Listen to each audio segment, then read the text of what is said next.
and welcome to Tucker Carlson Tonight. Here's a question that nobody asks. Why are Democrats so angry?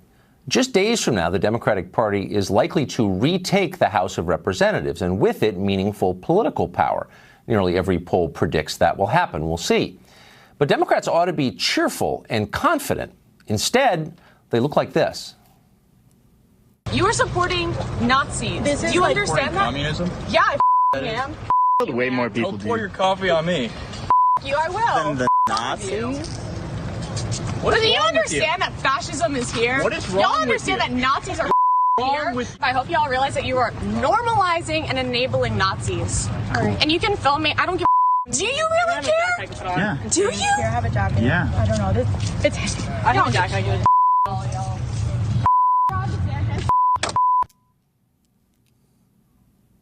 The video you just saw was shot at Florida State University, but it could have been any college campus or anywhere else that progressives congregate. Effing Nazis. If the left had a slogan right now, that would be it. It's not an expression of political ideology. It's a scream of rage. It's not aimed at actual Nazis either. The group progressives are yelling at, the real enemy, is America's middle class, which they consider disgusting and immoral. Watch them explain. You have racism and sexism driving this president's voting base, and we have to call that out. We have to address that. We all know Make America Great Again is Make America White Again. And I think there's a bigger racist part of this country. Look, we're seeing it, we're living it. That's what Donald Trump is betting this election on. He does have to take some responsibility for the type of racist, vile climate that we find ourselves in, which, Jake, is not new. This is, and you hear me say this all the time, this is in the DNA of America. It's in the DNA of America, so the country that vanquished the Nazis is itself a Nazi country. That's their position. Is this something Democrats are saying in order to get out the vote next Tuesday? Probably not. It's hard to see how that would be an effective campaign tactic. They're saying it because they really mean it. The left is so angry they can no longer reason. Think back a few years ago to all the public figures that you once considered impressive. You might not have agreed with their politics, but there was no question they were serious people. David Gergen, Bill Kristol, James Clapper. Where are those people today? Well, they're foaming and ranting on Twitter like drunk children. How about John Brennan? Not so long ago, Brennan ran the CIA. That's a serious job. Here's what John Brennan sounds like now. He is feeding and fueling hatred and animosity and misunderstandings among Americans. I use the term that this is nothing short of treasonous because it is a betrayal of the nation. He is giving aid and comfort to the enemy. Treasonous is defined as a betrayal of trust as well as aiding and abetting the enemy. And so that was the word that came to my mind. Treason, aiding and abetting the enemy. People didn't used to say things like that in public, not for a long time. Now it's just another midday panel on MSNBC. Meanwhile, the rest of us are far less free to say what we think than we were just a few years ago. Our culture grows less open and more stifling by the day. Comedians no longer tell unapproved jokes. Scientists must abandon politically unpopular research. Ordinary people live in fear that a snitch from the sensitivity department down the hall will catch them in even the smallest violation of the liberal catechism, and they'll be fired and humiliated. The left is clamping down with maximum force on dissent. They demand nothing less than total obedience to their ever-expanding programs, whose outlines change and are confusing. Step out of line, though, and they will hurt you. So why is the left doing this? Well, because they're losing, and they know it. Take a step back for a minute.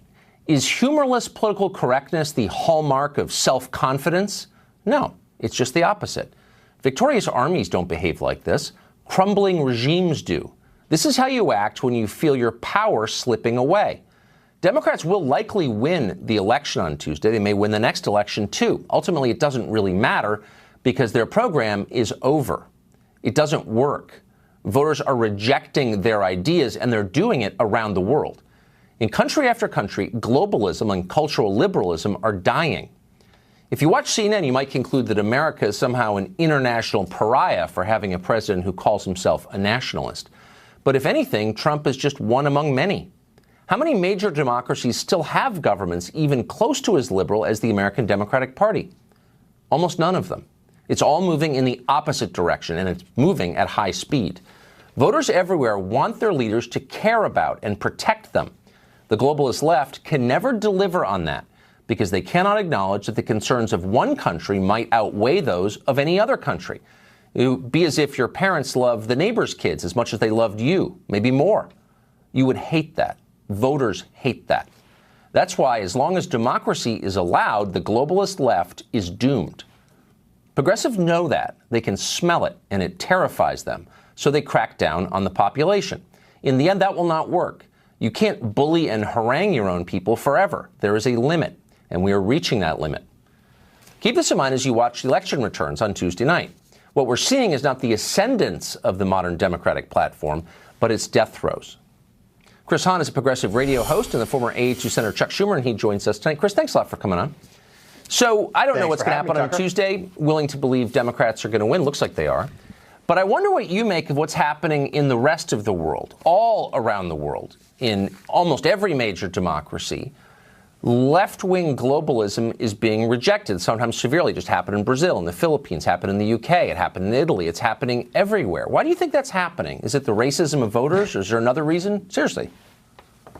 I think that there is a contracting of the middle class around the world, and I think that's leading to unrest. And if we're not careful, that can happen here. I think the middle class has been shrinking for many, many years, and I think they see the opportunities for their children dwindling. And when that happens, you see them turn to extreme right-wing philosophies that blame others, which is what this president is trying to do every day by embracing nationalism. It blames others for the problems of a stagnant economy. So I think it's very important that we address the concerns of the middle class and we expand our economy, we grow our jobs, and we are inclusive. And I agree with you on one point you made in your monologue. Yes, go ahead. Tell me what you agree. I agree with you. I agree with you on the political correctness argument. I think that people on the left have to get away from that. I don't believe in offending people, but I think that there needs to be some latitude, especially for comedians and journalists and artists, to express themselves. How about normal people who may wear the wrong Halloween costume or say the wrong thing at a Christmas party or call it a Christmas party? Why does the left feel the need to punish them? No, I'm serious. I mean, we both agree that's bad, but why is it happening? If you're self-confident about your views, you don't act that way. Brittle people act that way, right? There needs to be a distinction between people who are intentionally trying to offend and people who stumble into something that may be offensive and who can be corrected from that offense and then move on with their lives. But what if they don't want to be? Wait. What if they don't want to be corrected? What if they have different views from you? Why do you feel the need to destroy them? Why does the left? I'm serious. Because if you really believe that your program is right, you convince other people. You don't get them fired and humiliated, which is what the left is doing on a large scale across our country. I think convincing people that they may have a racist or sexist or offensive view is different from people who might say something that might be offensive to some people. You're never going to convince a racist or a sexist not to be a racist or a sexist, and those people do need to be banished and punished for it. But people who might make a statement off cuff, that's something you could correct. Thank you for pulling off the mask and letting us see the authoritarian beneath, because who gets to decide what those terms mean? You're projecting. No, I'm not projecting in the slightest. I don't believe in punishing people because they disagree with me. I don't believe in calling them names or writing them off. I don't either. Because their views are different. I don't believe in punishing people who disagree. I don't believe in punishing people who... No, you just said you can't convince certain categories of people who I deem sexist or racist. You just have to crush them. And I guess I believe that each person is a citizen and capable of reason and can be persuaded. And so when do we give up on that? When do we say, I don't agree with you, I have to hurt you now? That is the position of the American left. And people don't like that, by the way. Are you aware of how little people like that? No, look. Hey, look, I believe that you got to get everybody to come around with the idea that all men and all women are created equal in this country, to be treated with dignity and respect. And when there are people who are not willing to treat people with dignity and respect, they need to be dealt with in this society, because they are not. This is not what we have in a welcoming, open society. People who are actively trying to hurt people based on their race, sex, religion, gender, or sexual identity. I make the argument. Hold on, slow down. I make the argument almost every single night on this show for a society that judges people on the basis of how they behave and not on their immutable characteristics, like there's sex or race. I hear the very opposite rhetoric from the Democratic Party, but we're not going to make headway on that question. Well, that's let me ask you a deeper question, which is this.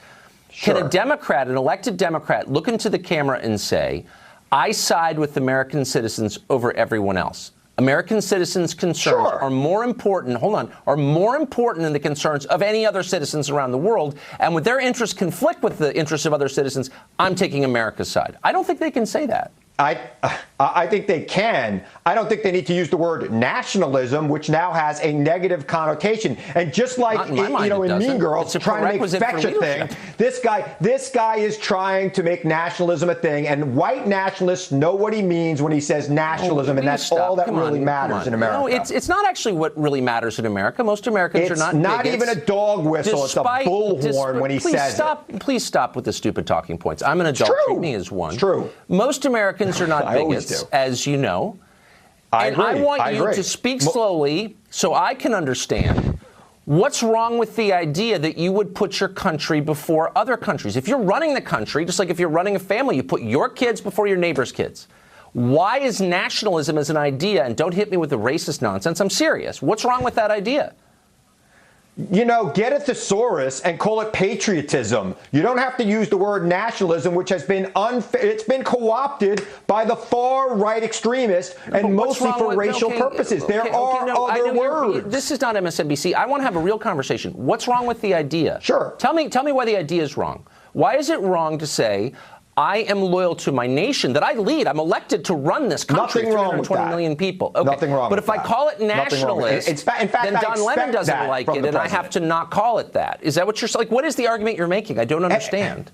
It's not even about the people who don't like it. It's for the people who like it too much, who hear that and hear white nationalism. Well, the president needs to rise above that. He is the president of the United States, of all the United States. He's in a tough midterm election. It's going to be won on the margins, and he's trying to get some white racists out to vote. That's what he's trying to do. He wants white nationalists out there. So he's saying that's why you won't run it for a while. No, we don't. No, I love this country. I love everybody. They're all racist. All this white nationalism. I believe in the better angels of America, but I don't think the president does, and that's the problem. That's why you're attacking them. Chris, thank you very much. Good to see you. Thank you.